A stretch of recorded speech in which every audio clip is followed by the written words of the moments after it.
जैसे इतनी सारी हिट फिल्में देने के बाद भी आमिर खान की फिल्में फ्लॉप जा रही हैं, वैसे ही राजनीति में राहुल गांधी जी भी फ्लॉप हो रहे हैं। उनके ही आदमी उन्हें छोड़कर जा रहे हैं। ऐसी बात तो देश की जनता बेवकूफ नहीं है, ठीक है। दूसरी बात, देश की नागरिक होने के नाते मैं ये तो समझ रही हूँ कि ये भाजपा बना बाकी पार्टीज नहीं, ये मोदी बना बाकी पार्टीज है। क्यों है आप लोगों को मोदी का इतना खौफ कि आप सब लोग एकजुट होकर उनको हराना चाहते हैं? मैं इनसे एक बात कहना चाहती हूँ जो कांग्रेस के, मतलब जब से मैं जब से मैं यहाँ पे बैठी हूँ, इनको पूछा चेहरा कौन होगा आपका, ये मोदी की हमें शिकायत है कि मोदी जी सोते क्यों है, खाते क्यों, मतलब सिर्फ इनका एजेंडा है कि मोदी जी ये करते क्यों है। ये नहीं बता रहे कि चेहरा कौन है या ये क्या इनका क्या एजेंडा होगा, कौन इनके सामने आएगा मोदी जी के, वो कोई क्वेश्चन ही मुद्दा बता ही नहीं रहे। कांग्रेस के जो भी नेता हैं और जो उसके जो भी कार्यकर्ता हैं वो सब राहुल गांधी को पीएम बनाना चाहते हैं, पर क्या राहुल गांधी खुद पीएम बनना चाहते हैं? Hold up.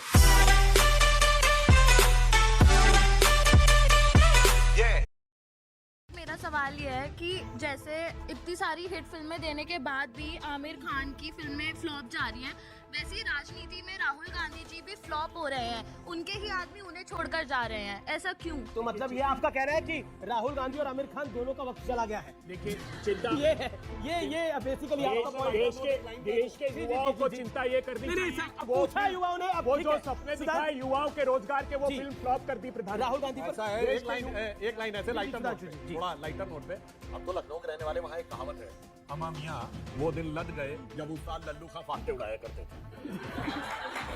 जी राहुल गांधी पर आपका पॉइंट। राहुल गांधी जी पे मेरा पॉइंट एक ही है कि वो बार बार कहते थे राफेल के मुद्दे पे चौकीदार चोर है, चौकीदार चोर है, और सुप्रीम कोर्ट में जाकर उन्होंने कहा कि भैया हमें माफ कर दीजिए, हम अपनी गलती मानते हैं, चौकीदार तो प्योर है। जब वो खुद ही इस बात को स्वीकारते हैं कि चौकीदार प्योर है, तो आप किस आधार पर उनका विरोध करते हैं? अभी आपने इतने सारे आंकड़े गिनाए, आपसे मैं पूछता हूँ, WTO के अंदर एग्रीमेंट किसने साइन किया?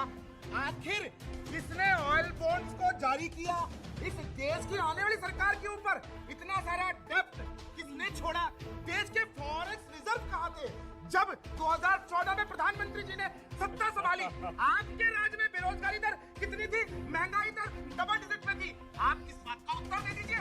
आज के सिनेरियो में पूरे विश्व के अंदर जब प्रधानमंत्री जी एक ग्लोबल लीडर बनकर पूरे विश्व का नेतृत्व कर रहे हैं और महंगाई जो यूरोपियन कंट्रीज है वहाँ पर डबल डिजिट से ऊपर जा रही है, तो आज इंडिया के अंदर स्थिति इतनी अच्छी है, आपको धन्यवाद नहीं करना चाहिए? जब झूठ बोलते हैं तो आवाज भारी रखते हैं और भाजपा की तरह ये अपनी तकरीर जारी रखते हैं। देखिए 2024 पे सवाल है, अब मैं जल्दी से सवाल ले लेता हूँ। हाथ खड़ा करिए, अपने सवाल लीजिए। जी मैडम, आप बोलिए क्या? पहली बात तो देश की जनता बेवकूफ नहीं है, ठीक है। दूसरी बात, देश की जनता नागरिक होने के नाते मैं ये तो समझ रही हूँ कि ये भाजपा बना बाकी पार्टीज नहीं, ये मोदी बना बाकी पार्टीज है। क्यों है आप लोगों को मोदी का इतना खौफ कि आप सब लोग एकजुट होकर उनको हराना चाहते हैं?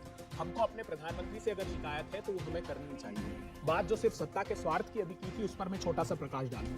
जहां भी नरेंद्र मोदी जी जाते थे, जम्मू कश्मीर जाते थे, बोले बाप बेटी की सरकार है, इसने भ्रष्टाचार किया है, ये देश विरोधी है। जब सत्ता का समय आता है तो उसी के साथ 3 सालों तक सत्ता PDP के साथ बनाते हैं। तो प्रेस कॉन्फ्रेंस में बैठ करके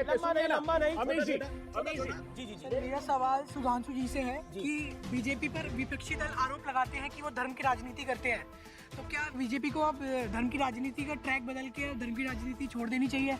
आप पे आरोप लगता है, ये तो क्या आप सांप्रदायिक है और आज से नहीं आदिकाल से लगा आ रहा है ये आरोप? तो जब आपको सही बात है, देश का प्रधानमंत्री ये कहे कि मुस्लिम should have first right over the national resources of India, ये सेक्युलरिज्म है और विरोध करिए तो सांप्रदायिकता है। एक पार्टी है जिसका नाम है मजलिसे इत्तिहादुल मुसलमीन, मुसलमानों की एकता के लिए समर्पित पार्टी, वो सेक्युलरिज्म का प्रतीक है। और यदि विरोध करे, अब मैं एक बात सिर्फ कह देना चाहता हूँ, ये बात मैं कई बार कह चुका हूँ। 2014 से पहले भारत आंशिक मुस्लिम राष्ट्र था। चूंकि भारत के संविधान में शरिया के प्रावधानों को संवैधानिक मान्यता प्राप्त थी और यदि शरिया का प्रावधान सर्वोच्च न्यायालय के खिलाफ आए, सर्वोच्च न्यायालय के निर्णय को कुचलकर शरिया को सर्वोच्च न्यायालय से ऊपर रखा गया। मेरा सवाल नहीं है, बट मैं इनसे एक बात कहना चाहती हूँ जो कांग्रेस के, मतलब जब से मैं यहाँ पे बैठी हूँ, इनको पूछा चेहरा कौन होगा आपका, ये मोदी की हमें शिकायत है कि मोदी जी सोते क्यों है, खाते क्यों, मतलब सिर्फ इनका एजेंडा ये है कि मोदी जी ये करते क्यों है। ये नहीं बता रहे कि चेहरा कौन है या ये क्या इनका क्या एजेंडा होगा, कौन इनके सामने आएगा मोदी जी के, वो कोई क्वेश्चन ये मुद्दा बता ही नहीं रहे। आप मोदी के इर्द गिर्द उनकी निंदा चुगली निंदा में ही लगे रहते हैं, इसके अलावा कोई कहानी नहीं है। आगे एक और सवाल। जी आप एक सवाल कौन सुनिए। कांग्रेस के जो भी नेता हैं और जो उसके जो भी कार्यकर्ता हैं वो सब राहुल गांधी को पीएम बनाना चाहते हैं, पर क्या राहुल गांधी खुद पीएम बनना चाहते हैं? मौका। ये जिस अच्छा दिन- सवाल है। जिस दिन जो हमारी अध्यक्ष नहीं बनना चाहता वो पीएम बनना चाहता है क्या?